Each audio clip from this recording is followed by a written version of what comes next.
Eh bien voilà, convergence et révolution culturelle, mesdames et messieurs, une fois de plus, on se retrouve au chevet de l'Afrique, comme pour dire, quand l'Afrique parle de l'Afrique à l'Afrique pour l'Afrique. Convergence et révolution culturelle, comme vous le savez très bien, c'est le retour aux sources africaines, le chemin de la renaissance africaine. Et quand l'Afrique parle de l'Afrique à l'Afrique pour l'Afrique, pourquoi? Parce que justement, il y en a qui parlent de l'Afrique, mais contre l'Afrique. Il y en a qui parlent de l'Afrique, mais ils ignorent tout de l'Afrique. C'est nous-mêmes qui connaissons l'Afrique, c'est à nous de parler de l'Afrique. C'est nous-mêmes les Africains qui pouvons parler de l'Afrique aux Africains pour les Africains que nous sommes. Aujourd'hui, nous recevons encore un poids lourd de la jeunesse africaine. Il est comme ça la coordonnateur départemental dans le Niari de Urgence panafricaniste Congo-Brazzaville. Il nous revient aujourd'hui pour ce thème tout à fait particulier, appel à l'Assemblée générale d'urgence panafricaniste Congo-Brazzaville. D'où cette série de questions que nous avons préparées pour lui, afin que vous compreniez quelque chose. Et nous disions donc, mesdames et messieurs, que c'est à nous de faire l'Afrique. Et comme quelqu'un avait dit que l'Afrique a la forme d'un revolver dont la gâchette se trouve au Congo, la jeunesse congolaise, les Congolais ont beaucoup de responsabilités historique. Et quoi de plus normal si ça s'organise ici chez nous pour impacter le reste de l'Afrique et le monde. Chers invités, bonjour. Bonjour, monsieur Alexis Bongo, défenseur d'Afrique. Alors, pour ceux qui nous suivent, qui êtes-vous? Présentation. Je suis Destin Gavé, coordonnateur départemental de l'ONG Urgence panafricaniste Congo-Brazzaville. Vous êtes coordonnateur départemental de l'ONG Urgence panafricaniste Congo-Brazzaville, certes, mais il n'y a pas plus de 2 ou 3 semaines, tous les habitués de convergence et révolution culturelle vous ont découvert ici, dans une autre casquette. Vous étiez alors président ou bien responsable d'un parti politique.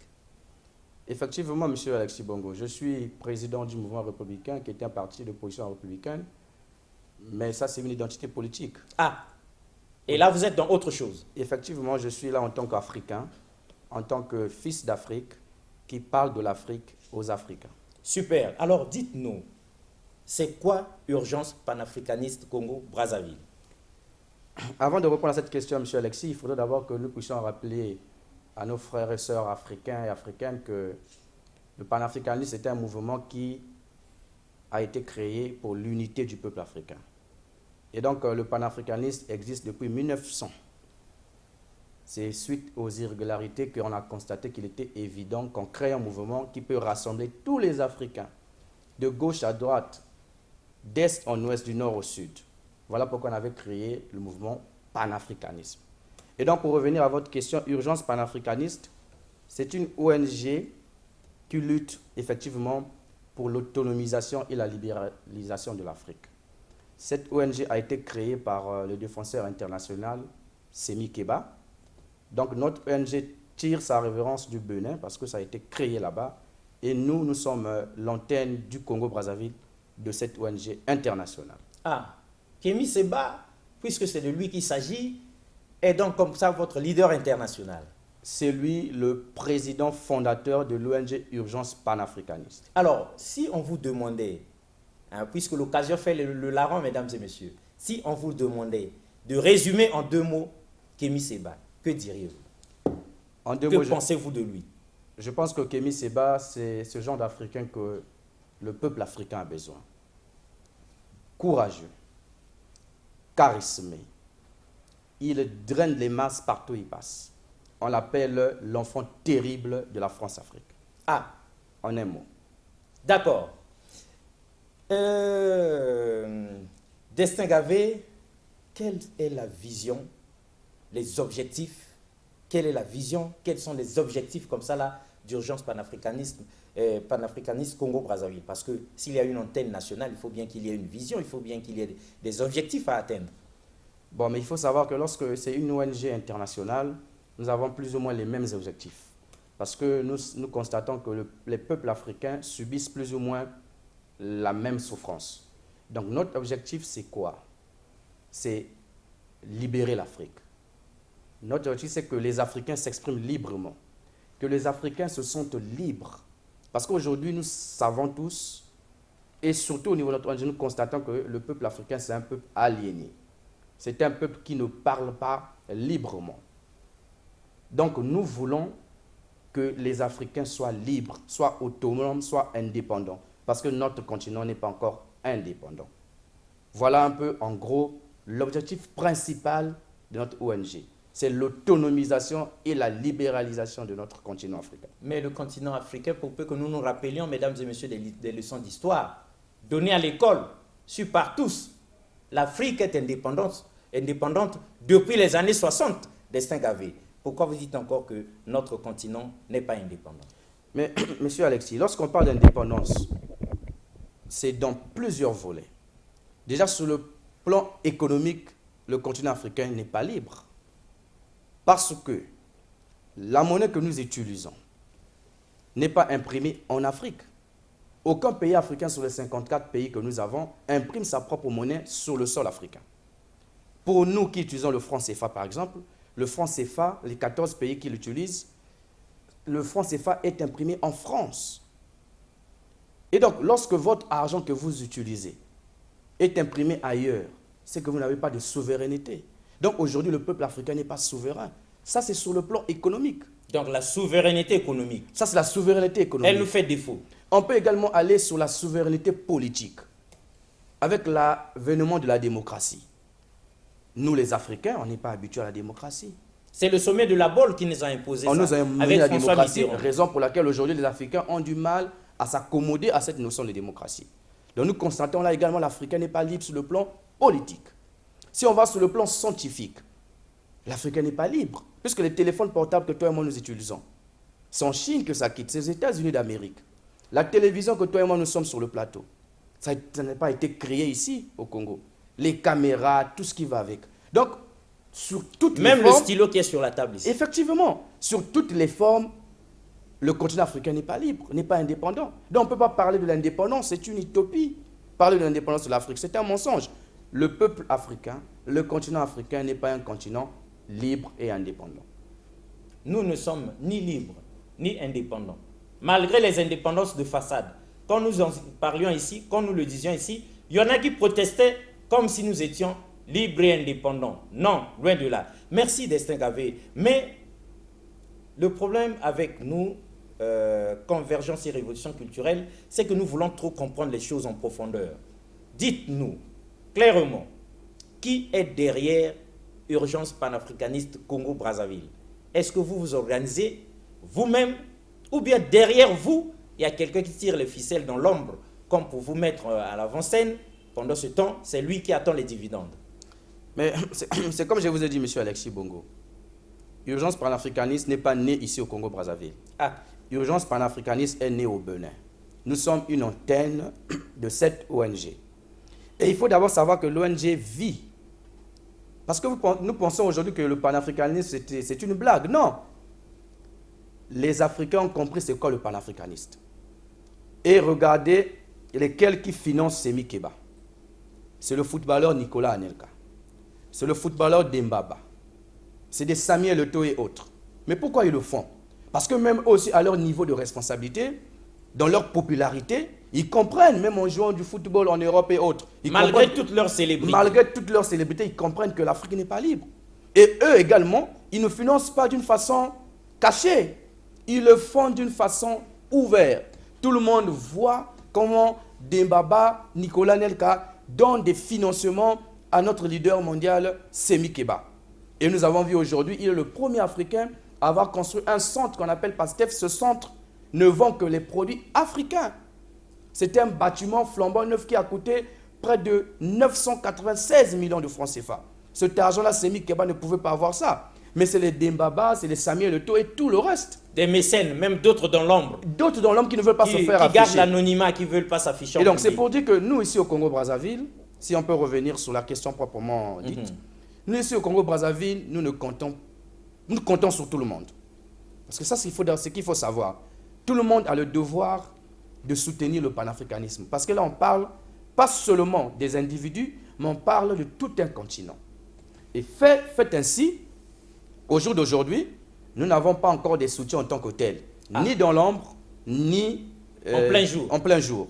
Mais nous-mêmes, en tant que membres, puisque lorsque nous décidons d'intégrer cette ONG, c'est parce que nous avons vu la vision que Semi Keba a pour cette ONG. Et lorsqu'il voit un pays comme le Congo, un pays béni par Dieu, il a automatiquement compris qu'au Congo, il y a des talents. Et à ce niveau-là, il est rentré en contact avec notre coordinateur national au niveau du Congo-Brazzaville. Et avec les rapports qu'ils ont eus, effectivement, ils ont décidé de lui donner toutes les cartes en main pour qu'il puisse organiser l'ONG au niveau de notre pays. Donc, nous n'avons aucun soutien pour l'instant, mais nous avons le besoin du soutien de tous. Ah, c'est la question que nous nous apprêtions à vous poser. Est-ce que vous avez besoin du soutien de tout le monde? Est-ce que les mécènes, à l'exemple d'ailleurs, peuvent vous soutenir aujourd'hui ouvertement? Est-ce qu'ils sont les bienvenus? Monsieur Alexis, je veux vous dire une chose. Aujourd'hui, les Congolais, il y a des Congolais aujourd'hui qui savent, malgré qu'ils sont aux affaires, qu'ils ne sont pas libres. Et donc, lorsque ce genre d'initiative arrive, lorsque un jeune garçon de 36 ans, Semi Keba, prend la peine de créer cet instrument, je pense que tout le monde devait s'y mettre. Et je pense qu'aujourd'hui, il est temps que même ceux qui sont pessimistes, qui se lèvent afin d'apporter leur pierre à l'édifice, afin que nous libérons en général le continent africain et en particulier notre pays. Parce que si l'Afrique n'est pas libre, le Congo-Brazzaville également n'est pas libre. Ah. Si le continent africain n'est pas libre, parce que Congo non plus, puisque nous sommes en Afrique. Nous sommes dans l'Afrique.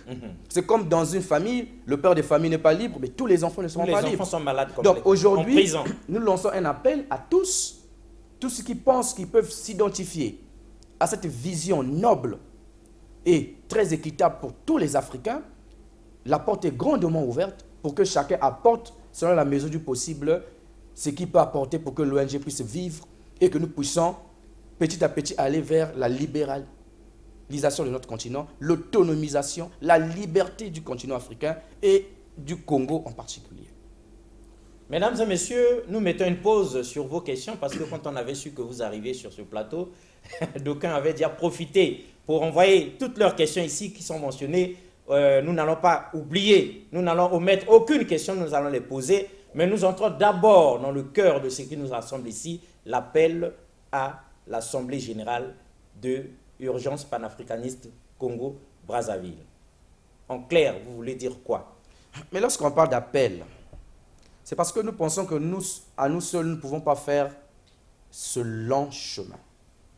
Et nous avons besoin que tous les Africains, tous les Congolais, parce qu'ici on parle de l'appel... Quel qu'il soit ou bien c'est discriminatoire, c'est sélectif. Non. Mais attendez, lorsqu'on parle africain, tout le monde est africain. Tous les Africains. Tous les Africains. Donc, tous ceux qui sont au Congo, vous pouvez être béninois, sénégalais, dès lors que vous identifiez à l'urgence panafricaniste, parce que c'est un combat pas seulement pour les Congolais. Parce que lorsqu'on dit urgence panafricaniste Congo-Brazzaville, c'est parce que c'est ici au Congo. C'est une antenne nationale. Mais nous savons qu'au Congo, il y a plusieurs diversités de langues. Plusieurs diversités de pays qui sont ici, les communautés. Donc cet appel, c'est que tout panafricaniste, tout Congolais, tout Gabonais, tout Centrafricain, qui pense qu'il est temps aussi que l'Afrique puisse parler, que l'Afrique puisse être libre. Voilà pourquoi on lance cet appel pour qu'il puisse nous rejoindre et qu'on puisse aller dans notre Assemblée générale avec les forces, avec les nationalités différentes, pour que les gens constatent qu'effectivement, ce n'est plus de l'amusement. Parce que nous, aujourd'hui, nous avons constaté que le peuple africain est toujours marginalisé, est toujours instrumentalisé. Nos dirigeants ne sont pas libres. Et nous pensons qu'aujourd'hui, cet appel, c'est pour que chacun prenne conscience du combat que nous menons aujourd'hui. Ce n'est pas un combat pour M. Gavé Destin, ce n'est pas un combat pour M. Junior Makel, qui est le coordonnateur départemental de Pointe-Noire, ni un combat pour M. Mouekoumba, qui est le coordonnateur départemental du Kwilu. Non, c'est un combat de tous. Ce n'est pas un combat de X ou Y. Ce n'est pas un combat de mademoiselle Vikaël Oboto. Non, c'est un combat de tous les Congolais, tous les Africains. Voilà pourquoi nous lançons un appel pour que les gens comprennent et qu'ils arrivent pour que nous puissions aller dans notre Assemblée générale en toute quiétude et en toute responsabilité, de façon que nous lançons un signal fort à la France impérialiste, parce que c'est de la France dont il s'agit, que nous ne voulons plus être des marionnettes, nous ne voulons plus être des jouets, nous voulons désormais que nous puissions avoir notre destin entre nos mains. On vous prend au mot, coordonnateur départemental d'urgence panafricaniste. Congo-Brazzaville, donc dans le Niari. On vous prend au mot. Nous avons enquêté dans les coulisses, nous avons été aussi informés du fait que ça revient chez vous souvent. Dans vos réunions là-bas, nos dirigeants ne sont pas libres. Nous voulons qu'il y ait une vraie liberté de nos dirigeants. C'est quoi cette histoire des dirigeants africains qui ne sont pas libres? En clair, quelle est la prison dans laquelle nos dirigeants se trouvent? Ils sont en costume, cravate, c'est des chefs d'État, c'est des gouvernants, c'est des DG, il ne leur manque absolument rien, c'est des ambassadeurs, etc.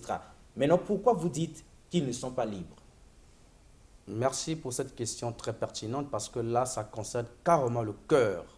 Ah, Parce qu'aujourd'hui, nos dirigeants, lorsque je parle de nos dirigeants, je parle de nos chefs d'État. Je vois directement le sommet. le sommet. Nos chefs d'État ne sont pas libres. Et les chefs d'État qui me suivent savent qu'ils ne sont pas libres. Ce n'est pas un secret de polichinelle.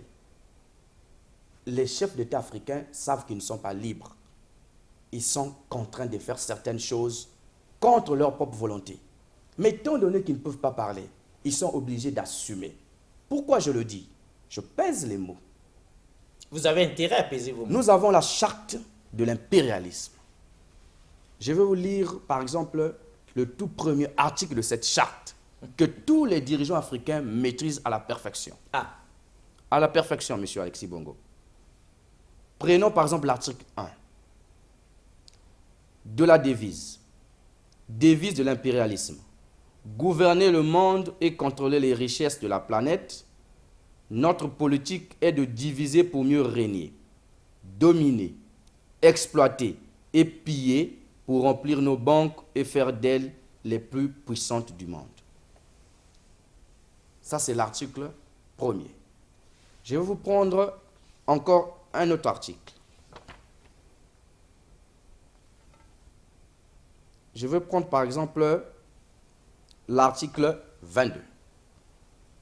L'ONU est notre instrument. Nous devons l'utiliser contre nos ennemis et les pays du tiers-monde pour protéger nos intérêts. Je vais développer un peu. L'ONU, Organisation des Nations Unies. Je vais prendre l'exemple d'un panafricaniste. Le plus récent, chef d'État africain qui a été tué, Muammar Kadhafi. Regardez le rôle de l'ONU. Ils ont dit l'ONU c'est leur instrument. Il y a eu une résolution qui a été votée à l'ONU en février 2011, autorisant à l'OTAN de mener les raids contre l'armée syrienne de Muammar Kadhafi. on s'en rappelle. Avec tristesse. Après, après, ils ont voté une zone d'exclusion aérienne jusqu'à ce qu'ils soient arrivés à bout de Muammar Kadhafi. L'ONU, leur instrument, a permis que un des plus grands panafricanistes de l'histoire, Muammar Kadhafi, par son âme, de se faire tuer parce que la France impérialisme avait décidé de le liquider. Pourquoi on le liquide? Parce qu'il y a un fait. Vous regardez, nous suivons aujourd'hui la Coupe d'Afrique des Nations. Nous sommes tous derrière Canal+. Mais qu'est-ce que Muammar Kadhafi voulait faire? Il y a un satellite que les Africains payent, l'Union africaine, tous les pays, ils payent plus d'1 milliard de francs CFA. Kadhafi avait décidé de payer ce satellite une bonne fois pour toutes, pour que les Africains ne payent plus. Ça, c'est un fait. Que ça devienne notre propriété. Notre propriété à nous. C'est comme aujourd'hui, tu loues la maison et on dit non, non, tu ne loues plus, on te donne cette maison, tu l'utilises. Deuxième fait, Muammar Kadhafi avait besoin de faire de l'Afrique une Afrique unie, un continent uni. Il avait même proposé de créer une monnaie unique. Et il avait décidé de mettre 75% pour que cette monnaie puisse voir le jour. Et la France impérialiste, lorsqu'il s'est rendu compte de toutes ces choses, on a commencé à monter, puisque l'Africain, on le monte seulement contre l'Africain. On a monté jusqu'à ce que la guerre civile a éclaté et nous connaissons ce que nous savons. Donc c'est pour dire qu'aujourd'hui, nos dirigeants savent qu'ils ne sont pas libres. Et cette charte, il y a des articles ici là qui peuvent te faire peur. Où on dit tout l'argent amassé, toutes les richesses, vous devez garder ça dans les banques occidentales. Voilà pourquoi vous voyez nos dirigeants aujourd'hui, ils gardent de l'argent toujours en Europe. avec des devises Et nous nous occidentales. étonnons. Et nous nous étonnons. Mais Nous nous- qu'est-ce qui se passe? Pourquoi ils envoient tout Mais on l'argent ne peut là-bas? pas s'étonner. Parce que cette charte de l'impérialisme, elle est de vigueur jusqu'aujourd'hui. Et aucun président ne peut prétendre diriger le continent africain sans pourtant obéir d'une façon religieuse à cette charte. Et donc nous, dans notre combat, c'est de combattre cette charte. Nous devons l'abolir. Et nous utiliserons les moyens qu'il faut pour l'abolir, afin de délivrer nos dirigeants qui sont des esclaves aujourd'hui. En tout cas, ça nous laisse sans voix. Mais nous revenons à vos questions, mesdames et messieurs, elles sont d'importance. Une chose est d'être l'antenne nationale d'urgence panafricaniste, une autre est d'avoir une feuille de route, un canevas. Est-ce que vous avez une feuille de route? Est-ce que vous savez où vous allez, ce que vous allez faire, ou bien vous évoluez à tâtons? Est-ce que chez vous, là-bas, les choses sont organisées, ou bien ça ressemble à toutes ces associations qui naissent un jour et disparaissent le lendemain? Monsieur Alexis, ce qu'il faut savoir, c'est que l'ONG Urgence panafricaniste, toutes les antennes sont indépendantes. Ah, Ça veut dire que la feuille de route du Congo-Brazzaville diffère de la feuille de route du Sénégal, diffère de la feuille de route de la Côte d'Ivoire. Et nous, en tant que Congolais, nous connaissons nos difficultés, nous connaissons nos problèmes. Nous savons ce qui se passe ici. Même pour avoir le visa de la France, comment les gens font la queue comme des mouches. ah oui, Ça, c'est nos réalités. Mais dans notre chaud. pays, ils ont aussi leur réalité à eux. Donc, c'est pour dire quoi? Oui, effectivement, nous avons une feuille de route. Sinon, on nous prendrait pour des amateurs, alors que nous ne le sommes pas. Lorsqu'on s'engage sur ce genre de terrain, il faut avoir les couches suspendues. Il faut y mettre tout le sérieux Ah possible. oui, parce que si vous rentrez dans la confusion totale, mais ce sont vos vies que vous mettez en danger. Et nous n'avons pas envie de mettre nos vies en danger, nous voulons libérer le continent. Donc notre feuille de route, notre premier objectif, c'est de tenir notre Assemblée générale le 17 août, ici à Brazzaville. 17 août, 17 le mois août, prochain. Le mois prochain. Et lorsqu'on va finir, parce que vous savez, le Congo, c'est un pays régi des lois et des textes en vigueur. Vous ne pouvez pas débarquer comme ça, ONG, oui, est-ce que vous avez un récépissé? Nous devons aussi montrer de l'exemple. Si nous voulons changer les choses, commençons par faire les choses d'une façon objective et logique. Donc, lorsque nous allons finir de tenir notre Assemblée générale, nous allons déposer des textes fondamentaux au niveau de la préfecture de Brazzaville pour que nous puissions avoir notre récépissé. À ce niveau-là, nous allons commencer à mener nos actions que nous ne pouvons pas détailler aujourd'hui. Parce que dans toute organisation, il y a toujours des secrets internes. Et lorsque ceux qui pensent qu'ils peuvent se rejoindre à nous viendront à nous, ils seront au courant de notre feuille de route d'une façon logique. Mais pour l'instant, notre objectif principal, c'est la tenue de l'Assemblée générale. On nous a fait croire, ou bien on nous a soufflé à l'oreille, sans que vous ne vous rendiez compte, que l'urgence panafricaniste Congo-Brazzaville est certainement extrêmement dangereux. Est-ce que vous n'êtes pas en train d'organiser une rébellion? Vous n'êtes pas dans une sorte de maquis? Est-ce que vous voulez vraiment faire les choses dans le respect strict des lois de la République? Mais déjà, monsieur Alexis, tenir ce genre de propos, moi j'appelle ça des propos hasardeux. Parce que la diffamation est condamnée dans notre pays. Ah, Et donc, ces citoyens qui tiennent ce genre de propos, c'est des propos qui sont irresponsables. Pour revenir à votre question, si nous avions besoin d'organiser une rébellion ou quoi que ce soit, nous n'allons pas venir au grand jour. Les rebelles, en tout cas, les rébellions ne se préparent Mais s'il pas vous plaît, aussi au vu de tous. les rebelles, c'est dans les forêts. Nous avons vu les Savimbi, et un peu aussi. Les John Garang et autres. Voilà, ils étaient dans la forêt, ils sont organisés, ils ont enrôlé des mineurs et autres. Voilà, ils sont allés combattre les institutions. Nous, on a quoi à voir avec les institutions? Dès lors que nous disons déjà que nous devons aider nos présidents, nous devons les délivrer de l'esclavage. Parce qu'ils ne sont pas libres, nous voulons de leur liberté. Parce que si le président est libre, le peuple est libre. Mais si le président est esclave, les 793 millions d'Africains sont des esclaves. Complètement. Donc c'est pour dire qu'aujourd'hui, nous n'avons aucune intention négative sur ce domaine-là. Pour nous, nous voulons délivrer tout le continent africain contre la France impérialiste. On comprend tout ça, mais peut-être que Destin Gavé, peut-être que Urgence panafricaniste se trompe de combat. La France, c'est beau. La France, c'est la Tour Eiffel. La France, c'est des milliers et des millions d'Africains qui meurent en cherchant à traverser la Méditerranée pour aller trouver l'Eldorado là-bas. La France, c'est propre. C'est le musée du Louvre. C'est la capitale culturelle mondiale, où Paris est comme ça, cette ville la plus visitée dans le monde. C'est beau tout ça. D'où vient-il que la France puisse comme ça là, être encore le bourreau des chefs d'État africains? Comment toute cette beauté, toute cette logique, ces donneurs de leçons peuvent être aussi encore des bourreaux, des épouvantails pour nos chefs d'État? Dans quelle mesure?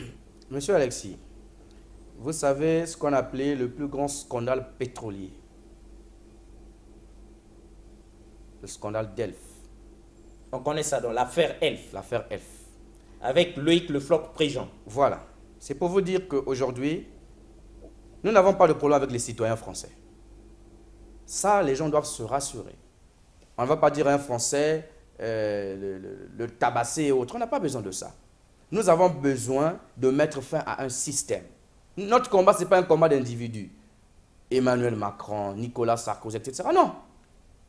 Parce que même eux aussi, ils suivent juste la ligne qui a été déjà préétablie depuis la conférence de Berlin, depuis que toi et moi on connaît. Ils obéissent à un système. Ils obéissent. Donc établi même avant leur naissance. Avant leur naissance. Donc quand Macron arrive au pouvoir, par exemple, il sait qu'il faut suivre cette direction.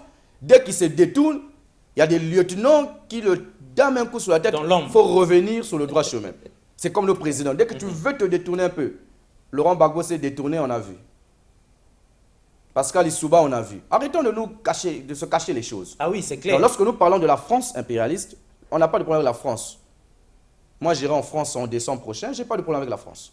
Mais c'est pour dire qu'aujourd'hui, nous voulons mettre fin à cette charte. Et vous allez, pourquoi on parle de la France? Parce que nous sommes colonisés par les Français. Par les Français. On peut parler du panafricanisme, mais chacun d'abord a une identité personnelle. Vous savez pourquoi les pays anglophones sont doués en démocratie? Vous avez déjà entendu une guerre civile au Ghana, au Botswana? Ah non, du tout. Mais voilà. On dirait bien que c'est le calme là-bas. Là-bas, c'est le calme parce que les Anglais, eux, avec leur nature, ils ont dit on a colonisé, mais on ne peut pas être là comme des gendarmes. On ne va pas rester éternellement à continuer La France considère ces 14 pays qui utilisent sa monnaie comme... Ils sont nos gendarmes. Donc, ils doivent veiller sur nous, regarder comment ça se passe. Est-ce que là-bas, c'est bon? Le paternalisme. Mais voilà, nous voulons être libres. Et donc, nous pensons qu'effectivement, quand vous citez la Tour Eiffel, oui, tout ça, c'est bon. Mais nous, c'est la charte. Quand cette charte sera brisée, nos dirigeants seront libres et nous aussi, la population va se retrouver parce que nous ne bénéficions pas de nos richesses. Exact. Nous osons croire que c'est vrai, mesdames et messieurs. Et d'où, vous savez, une chose est d'avoir des ambitions, un challenge, des défis à relever, une autre d'en avoir les moyens. C'est vrai que Urgence panafricaniste Congo-Brazzaville, c'est une très bonne chose pour tous les panafricanistes, tous ceux qui aiment l'Afrique, tous ceux qui sont africains et qui se reconnaissent comme tels sont les bienvenus. Oui, c'est vrai qu'on veut briser l'impérialisme français. La France, mesdames et messieurs, reste le tout dernier État colonial du monde. Même quand les autres grandes puissances impérialistes ont lâché les baskets à leur ex-colonie, la France a ses grappins encore dessus.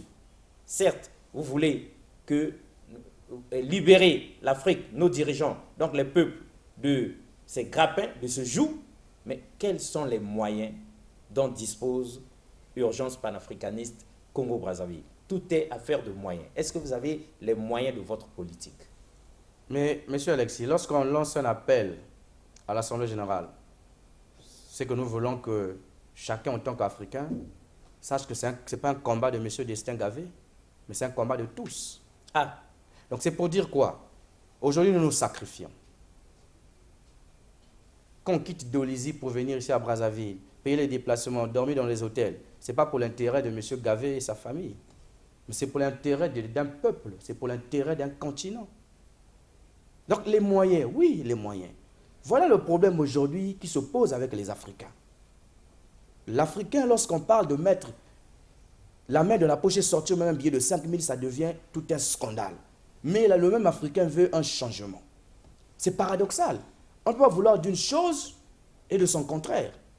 Nous avons un groupe WhatsApp de Urgence panafricaniste Congo-Brazzaville. Nous sommes au moins plus de 200 et quelques. Mais lorsqu'on parle d'une cotisation pour mener une activité, les gens sont absents. Les gens deviennent muets. Tous aux abonnés absents. Mais lorsqu'il faut dire, il faut féliciter notre collaborateur lorsqu'il passe parfois sur Studio 210, tout le monde est là pour envoyer des messages, mes félicitations. Mais attendez, c'est des sacrifices. Aller à Studio 210, ce n'est pas gratuit, allez-y demander à M. Jazz. Sinon, tous les Congolais devaient aller là-bas. Venir ici sur cette chaîne de télévision, la DRTV, ce n'est pas gratuit. Non, du tout. Mais c'est pour dire que les sacrifices se font. Mais nous avons besoin que tous reconnaissent qu'effectivement, c'est un combat noble. Ce n'est pas seulement un combat de XY, mais c'est un combat de tous les Congolais, tous les Africains. Donc les moyens, de la même façon que nous faisons aujourd'hui, quand il y a une activité, sortir 5 000, 10 000 de la poche, malgré la conjoncture qui devient très difficile, malgré les conditions économiques moroses, mais nous faisons ce sacrifice parce que nous sommes en train de croire à une chose. Mais nous voulons que nos frères africains, nos sœurs africaines aussi puissent croire à cette vision. Que nos dirigeants également puissent croire. Nous ne sommes pas leurs ennemis. Mais nous voulons que le continent soit libre. Parce que eux, s'ils sont libres, nous sommes libres. Eux, ils sont en prison, nous sommes en prison. Mais comme eux, ils sont en prison par rapport à cette charte de l'impérialisme, c'est que nous aussi, nous sommes en prison. C'est clair. Et donc, nous voulons également que nos dirigeants, nous avons beaucoup de dirigeants partout, que vous soyez je ne sais qui, que vous occupez n'importe quelle fonction, sachez que c'est un combat de tous. Si aujourd'hui nous sommes libérés, vous aussi vous serez libérés d'une façon ou d'une autre. Aujourd'hui, ça fait quand même mal, vous êtes le seul qui travaille dans votre famille et tout le monde s'accapare sur vous. Mais si l'Afrique est libre et que nous profitons de nos richesses, sous toute sa forme, notre pétrole, nos bois, nos minéraux et autres, mais le boulot va arriver. Et ce boulot-là va arriver, ça va faire qu'il y ait une indépendance et que vous qui êtes devenu aujourd'hui le pourvoyeur de la famille, vous serez libre. Donc cette liberté-là se tend sur beaucoup de domaines. Ce n'est pas seulement le domaine de l'économie, mais c'est dans le domaine scientifique, le domaine spirituel, tous les domaines. Donc c'est pour dire qu'aujourd'hui, les financements, c'est nous-mêmes en tant que membres de l'ONG, nous faisons des sacrifices. Le Cordon national fait des sacrifices, les cordons départementaux font des sacrifices, les membres font des sacrifices, mais nous pensons qu'aujourd'hui, ces sacrifices sont insignifiants. Nous voulons que les gens nous viennent en aide, qu'ils comprennent que c'est un combat noble. On ne vient pas ici pour anarquer les gens, nous n'en avons pas besoin, mais on vient ici pour que nous puissions mener un combat qui peut aider toute une génération. Voilà pourquoi nous disons que nos fonds, c'est nous-mêmes qui les créons et nous avons besoin que chacun, même ceux qui sont déjà panafricanistes dans le groupe, qu'ils comprennent qu'il ne s'agit pas de monsieur Gavé Destin, mais il s'agit aujourd'hui d'une ONG qui doit vivre et qui doit mener des actions pour que nous arrivions à briser, moi, mon problème. Tant que cette charte de l'impérialisme ne sera pas annulée, je ne serai jamais en paix jusqu'à ma mort.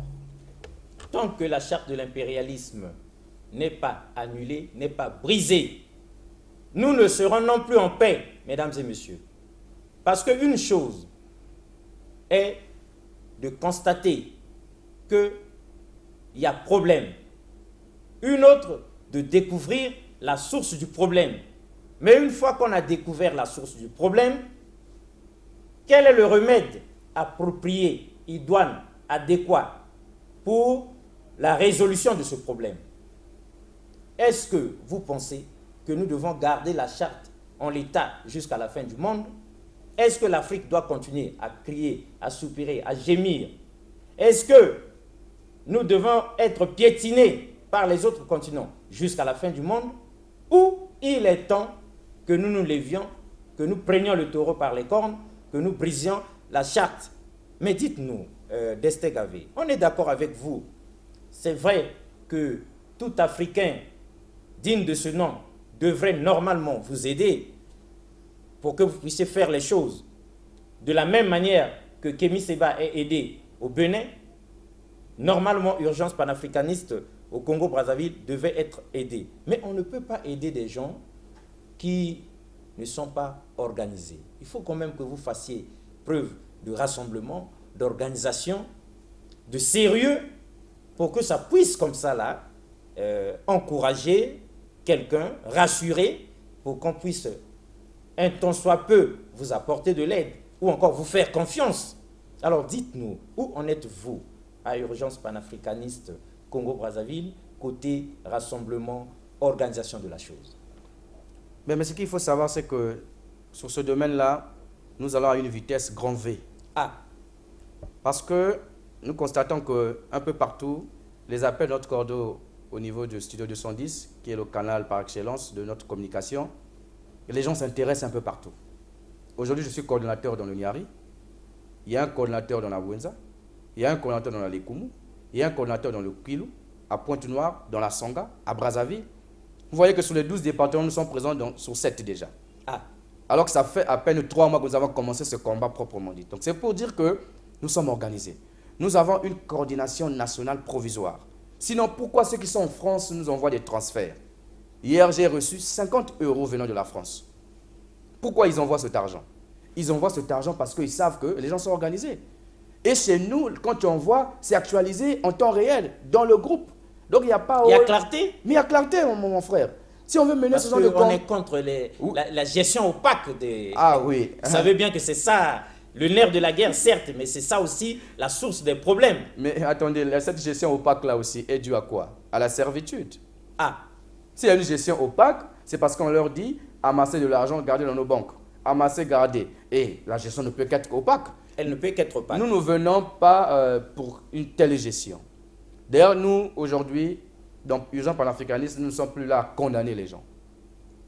On ne peut plus condamner nos dirigeants aujourd'hui parce que nous avons compris cette charte. Si je n'avais pas vu cette charte, je ne serais pas venu ici pour parler de nos dirigeants, dire nous devons les aider. Mais quand j'ai lu cette charte, et quand je vois tout ce qui se passe, le scandale de Elf, tout ce qui se passe avec la France-Afrique, j'ai finalement compris la différence entre les pays francophones colonisés par la France et les pays anglophones, qui sont aujourd'hui libres. Le Ghana est libre, le Botswana est libre. Mais attendez, s'il vous plaît, on n'a jamais entendu qu'il y a eu une guerre au Ghana pour une élection quelconque. Mais nous aussi, nous voulons être libres. Voilà pourquoi nous, aujourd'hui, nous encourageons nos dirigeants. Eux aussi, de leur côté, ils ne doivent pas nous considérer comme leurs ennemis. Mais ils doivent nous considérer plutôt comme des alliés. Parce que nous sommes d'abord tous africains. Le blanc ne peut pas aller dans un territoire sans intérêt. Le blanc vient au Congo parce qu'ils savent que le Congo a des richesses. Sinon, les blancs ne viendraient pas ici. En tout cas, sinon, donc c'est pour dire qu'il venait faire quoi ici là? Alors qu'il est bien chez lui à la Tour Eiffel. Mais pourquoi il vient ici? Parce qu'ils savent qu'au Congo il y a la richesse. Il faut aller exploiter cette richesse pour construire notre pays. Et nous, on détruit l'Afrique pour construire l'Occident. Ça, on ne veut plus. Donc côté organisation, nous sommes organisés. Il y a une direction, il y a une coordination nationale provisoire. Il y a les coordinations départementales. C'est pour dire qu'aujourd'hui, quelqu'un, s'il est dans le Niari, il sait où est-ce qu'il peut donner son argent et où est-ce qu'il sera répertorié. Nous ne venons pas pour nous faire de l'argent. Attends, si nous voulons délivrer nos peuples, pourquoi encore les arnaquer ou bien les dépouiller? Non, nous ne sommes pas dans cette logique. Notre logique, c'est que le continent soit libre. Mais on ne peut pas être libre comme ça. Il faut passer à la télé pour donner l'information. Il faut organiser, si possible, une marche, par exemple. Mais avant d'arriver à tous ces paramètres, avant que toutes ces choses puissent voir le jour, nous devons aller en Assemblée générale. Et pour aller en Assemblée générale, nous avons besoin d'argent. Pour la tenir, on va louer une salle, on va prendre une chaîne de télévision, on va imprimer des t-shirts et autres. Là, je suis en urgence panafricaniste. Urgence panafricaniste. Voilà, ça c'est notre logo. C'est très beau. Le logo mondial. Donc c'est pour dire qu'on voudrait que les panafricanistes aussi se retrouvent. Ils sont dans leur t-shirt, ils ont leur petit drapeau si possible. Ils sont dans une salle. Vous avez monté des banderoles. Des banderoles, voilà. Il y a des publicités qui passent pour que cet appel soit effectivement effectif. Voilà un peu, en gros, ce que je pouvais dire sur notre organe. Nous sommes organisés, structurés sur ce terrain. Si quelqu'un qui est en France, parce que les Congolais de diaspora sont difficiles. Si quelqu'un en France t'envoie 50 € ici au Congo, s'il n'a pas vu clair, il ne peut pas faire ça. Non, il ne peut pas. Mais lorsqu'il a compris que c'est du sérieux, il envoie le transfert sans quiétude. Il dit, j'ai envoyé tant. Quand on récupère, on lui dit, un tel a envoyé tant. C'est tout. Ça, c'est clair. Alors, mesdames et messieurs, on a compris. Hein? Des explications claires, nettes et précises sont données, nous comprenons. Mais, il faudrait bien que nous posions toutes vos questions. Dites-nous, Destin Gavé, sans langue de bois, nous savons que par les temps qui courent, chacun se prépare dans l'ombre. À malin et demi. Chacun affûte ses armes. Parce que 2021 pointe à l'horizon.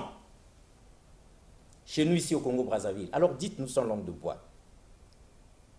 Pour peu que vous veuillez nous dire la vérité. Quelle est votre position exacte? Les gens veulent savoir. Vous êtes de la majorité présidentielle, de la mouvance. Vous êtes de l'opposition. Vous êtes du centre. Quoi que vous soyez à politique, dites-nous. Quelle est votre position exacte? Effectivement, monsieur Alexis, c'est l'une des questions qui amène un peu le trouble dans la tête de certains Congolais. Ah, Et donc aujourd'hui, nous devons apporter des réponses qu'il faut. claire, nette et précise. Destin Gavé, président d'un parti politique de l'opposition, il a mis sa casquette de président d'un parti politique de l'opposition à côté. À côté ou bien urgence panafricaniste aussi de l'opposition? S'il vous plaît. Ah, on vous écoute. Avec toute l'attention du monde. Lorsqu'on se retrouve dans urgence panafricaniste, c'est quand vous venez dans une maison, on a fini de nettoyer, on dit chacun laisse ses sandales dehors. Lorsqu'on vient à urgence Comme à l'église. comme à ou bien à la l'église, mosquée. on n'a pas opposition, on n'a pas majorité, on n'a pas centre, on n'a pas chrétien, on n'a pas musulman, on n'a pas athée. Toutes ces choses-là pour nous n'existent pas. Nous venons pour un idéal commun qui est la libéralisation de l'Afrique, l'autonomisation de l'Afrique.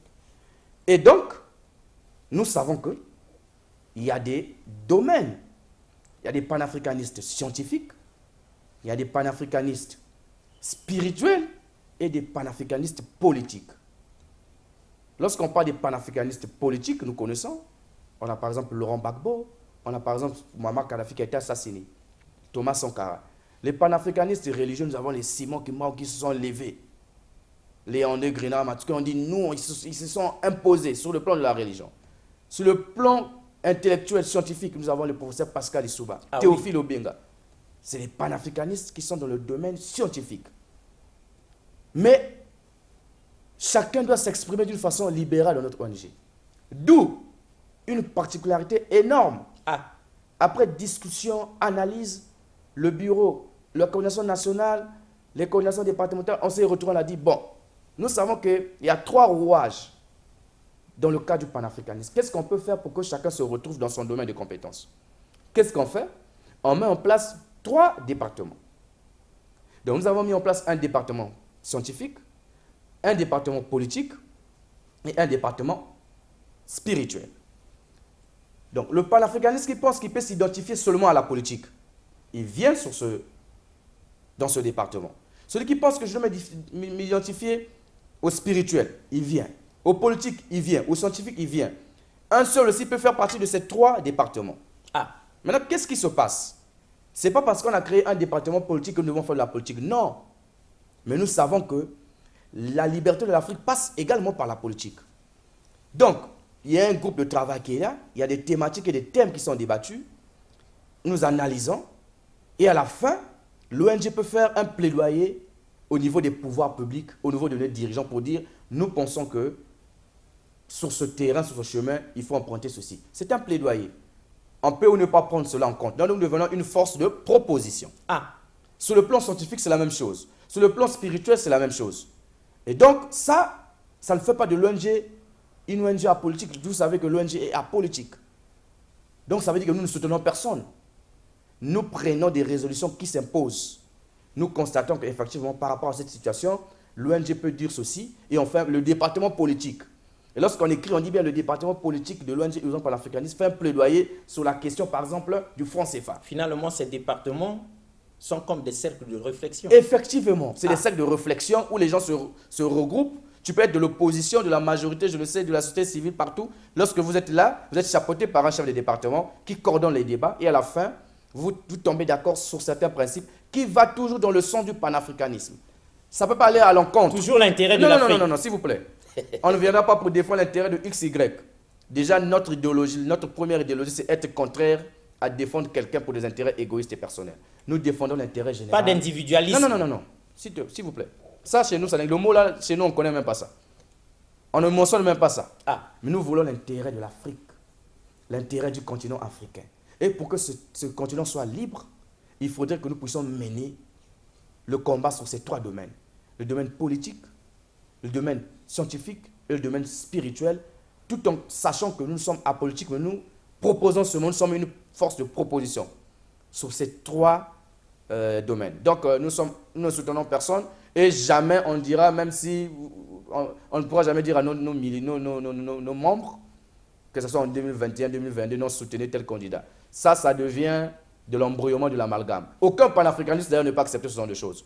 Parce que tout est clair. Et lorsque nous irons en assemblée générale, il y aura des textes qui seront votés. Et parmi ces textes, les règlements intérieurs et les statuts, tout est mentionné. Pas de soutien politique, voilà. Ça, on ne connaît pas ça. Si tu fais ta politique, quand tu sors, tel que moi, quand je vais sortir d'ici, je peux maintenant porter ma veste de président d'un parti politique. Mais lorsque je parle urgence panafricaniste, je suis apolitique. Je suis pour tout le monde. Super. Alors dites-nous, Destin Gavé, c'est vrai qu'on s'achemine petit à petit certainement vers l'atterrissage, mais il y a un phénomène qui a comme ça là constitué une pierre d'achoppement pour presque tous nos parents, les intellectuels, les politiques, les scientifiques, les spirituels, le tribalisme.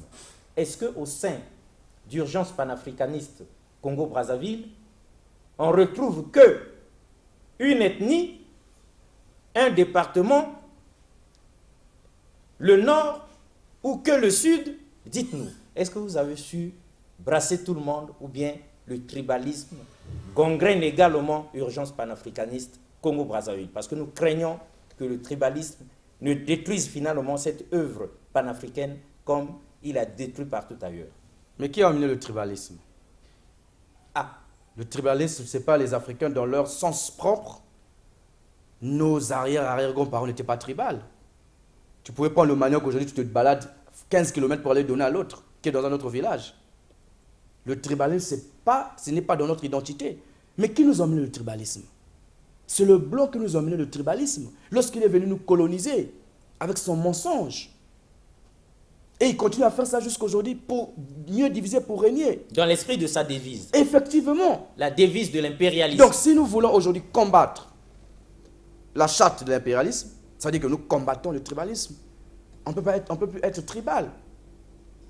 Mwekumba Nvili, Destin Gavé du Niari. Nous avons des bongos qui sont dans les plateaux et autres. Nous avons des panafricanistes partout dans la Songa. Il n'y a pas de tribalisme. Et lorsque nous sommes en pleine réunion, mais je vous dis que c'est comme si c'était dans une famille. Pour nous, on ne voit plus les ethnies, on voit la couleur de la peau, la race. C'est la race là, cette peau noire. Donc nous devenons tous des frères. Le tribalisme, c'est le blanc qui est emmené pour mieux diviser et puis profiter de nos richesses. Ça, on connaît. Oh, toujours la guerre entre le nord et le sud. Dans tous les pays où la France est passée, c'est la même chose. Regardez ce qui se passe au Côte d'Ivoire. Toujours le nord et le sud. Quand on vient au Congo-Brazzaville, le nord et le sud. Nous n'en voulons plus. On doit briser tout ça. Et ils savent que si nous revenons à nos sources, comme on était avant, où quelqu'un pouvait aller pêcher, l'autre n'a rien, il lui donne. On était libre, on était heureux. Ils savent que si on arrive à ce niveau-là, ils ne pourront plus profiter de nos richesses. Voilà pourquoi ils créent toujours, oh un tel, mais vous voyez ce département est plus développé que l'autre. Mais vous ne regardez pas, il n'y a que des cadres de ce département dans les administrations et autres. C'est le blanc toujours. Et comme cette culture est ancrée en nous, nous aussi on commence à obéir et le tribalisme a vu le jour. Mais nous venons pour briser le tribalisme. Super. Parce que le tribalisme, mon frère, permettez-moi de vous appeler ainsi, c'est un mal profond. Le tribalisme, c'est contre nature. Un humain tribal, mais comment? Pourquoi les blancs ne sont pas tribales? On a dit, oh non, un Français de Pau, un Français de Paris, non. Un Français. Un Français. Maintenant, chez nous, quand ils constatent que les intérêts ne sont plus bons, on dit franco-congolais, franco-malien, toujours ça. Mais lorsqu'on leur remporte la Coupe du Monde en 98, là, nous sommes des Français. On est tous des Français. Mais sans aucune distinction. Lorsqu'en 2002, on a éliminé la France, on commence à dire le franco-sénégalais, le franco-malien. Ça, on connaît. Nous ne voulons plus de ça. Nous ne sommes pas tribal. Le tribalisme ne règne pas. Nous avons toutes les ethnies dans l'urgence panafricaniste. Et nous nous considérons comme des frères. Parce que nous avons un seul idéal, c'est notre peau. Cette peau noire-là que nous voyons. Cette peau noire-là marginalisée. Même dans les stades de football, s'il vous plaît. Avec le racisme, où Mario Balotelli décide de sortir du terrain. Où Samuel Eto'o sort les bananes parce qu'il est fâché. Voilà pourquoi les Samuel Eto'o, les Debamba, les Anelka Nicolas soutiennent ces Mikeba. Parce qu'ils ont compris qu'eux aussi, même s'ils sont au fond là-bas, lorsque ça tourne mal, on revient toujours à la source. Il est africain. Il est africain. Nous ne voulons plus de ça. Lorsqu'un Africain commet quelque chose, on veut toujours montrer que c'est la pire des choses au monde. Mais quand c'est un Français, on est calme. On est calme. Les milliers d'Africains se font tuer au Mali. On est calme. Mais quand c'est un Français, c'est la République de la France qui se lève. Nous ne voulons plus de ça. Nous voulons être libres, libres, libres, libres. Comprenez la France que nous voulons être libres. Est-ce que c'est un problème de libérer les autres? Pourquoi les pays anglophones sont libres et nous, les pays francophones, nous ne sommes pas libres? Nous voulons être libres. Libérez-nous. Nous allons briser cette charte. Cette charte sera brisée. Voilà. C'est ce que nous voulons. On n'a plus besoin du tribalisme pour dire non, il est du nord, du sud. Ça, on n'en veut plus. Parce qu'on le fait pour nous diviser. Nous devons être unis pour combattre cet impérialisme colonial. La France-Afrique, nous n'en voulons plus. Nous voulons désormais que les Africains s'expriment d'une façon libérale. Que nos richesses profitent aux Africains. Qu'on construise des hôpitaux ici avec notre argent. Les écoles. Et ce sont vos derniers mots en même temps. Mais attendez, s'il vous plaît. Et ils veulent nous manipuler pour qu'on aille se soigner chez eux. Nos enfants aillent fréquenter chez eux. Pourquoi ça? Nous sommes libres quand même. Nous sommes tous des humains, créés à l'image de Dieu. Pourquoi ils veulent nous manipuler comme des enfants? Le peuple congolais doit se lever. Comme le peuple sénégalais se lève, comme le peuple béninois se lève, nous aussi on doit se lever pour lutter. Parce que nous, surtout nous le Congo, nous souffrons avec la France. Vous savez, tout ce que nous avons eu au Congo, vous savez que la France est entièrement responsable. Jacques Chirac l'a dit. Il a assumé, oui, je suis responsable de la guerre du 5 juin 1997. Mais 400 000 tués, c'est des Congolais, ce n'est pas des Français. Non, du tout. Et donc ça éclate. Aucun Français de mort là. Ils commencent à repartir, ils commencent à louer les avions pour envoyer leurs ressortissants à l'extérieur. Nous n'en voulons plus. Comprenez-nous s'il vous plaît. Nous vous aimons les Français. Nous ne sommes pas contre vous, mais nous sommes contre ce système-là. Soyons libres. Soyons libres. Regardez comment à l'époque les Ivoiriens commençaient à chasser les Français, leur jeter les pierres. Mais pourquoi? Parce qu'eux aussi ils étaient fatigués. Nous aussi les Congolais on est fatigués. La crise économique et autres, nous savons que vous êtes toujours responsables de tout ça. Parce que vous aliénez nos dirigeants pour permettre à ce qu'on aille cacher de l'argent chez vous, selon votre charte de l'impérialisme que nous n'en voulons plus aujourd'hui. Cette charte sera brisée, nettoyée, brûlée. Si j'avais un briquet, j'allais brûler ça sur ce plateau. Cette charte sera brûlée, disparue, on n'en veut plus. Nous voulons que les Africains soient libres. Laissez-nous libres. Nous, on ne vous dérange pas tant. Nous voulons des accords commerciaux égal à égal. Nous voulons que chacun se retrouve. Pourquoi votre peuple doit se retrouver et notre peuple doit souffrir? Pourquoi vous devez avoir un système social fixe et nous, les Africains, devons souffrir, mourir d'un simple accouchement? Pourquoi? Ayez au moins du cœur, s'il vous plaît. Respectez-nous. Nous voulons le respect du continent africain. Monsieur Alexis, nous voulons le respect. Les Français, oui, ce ne sont pas nos ennemis, mais nous ne voulons plus que nous soyons considérés comme les marionnettes. Pays du tiers-monde, pays du tiers-monde. Vous nous pillez pour nous parler encore du pays du tiers-monde? Est-ce que c'est sérieux? Ce n'est pas sérieux du tout. Ce n'est pas sérieux. Merci. C'est donc un bel atterrissage, mesdames et messieurs. Nous atterrissons comme le professeur Théophile Obenga, qui a toujours dit et répété, je ne demande pas à être aimé. Nous n'avons pas besoin qu'on nous aime. Que la France nous aime, que la Belgique nous aime, que le Portugal nous aime. Non. Nous avons besoin qu'on nous respecte. C'est tout. L'Afrique n'est pas belliqueuse de tout temps. L'Afrique n'a jamais été agressive. Mais on nous piétine, on nous terrasse, on nous déshumanise. Trop, c'est trop. Nous voulons donc le respect des autres. Appel est lancé comme ça là, l'appel est lancé pour l'Assemblée générale d'urgence panafricaniste Congo-Brazzaville le samedi 17 août 2019 ici à Brazzaville à la préfecture. Tout Africain qui se respecte, tout Congolais devrait normalement participer à cette Assemblée générale. Pourquoi pas aider Urgence panafricaniste Congo-Brazzaville à réaliser les choses, à les faire de belle manière. C'était ça l'appel solennel comme ça d'urgence panafricaniste sur ce plateau de convergence et révolution culturelle. Mesdames et messieurs, nous vous rappelons qu'Aimé Césaire avait dit « Ils nous ont jeté le mot nègre comme une injure à la figure. Nous l'avons ramassé et nous en avons fait une parure. » Au revoir et à la prochaine. Merci beaucoup une fois de plus.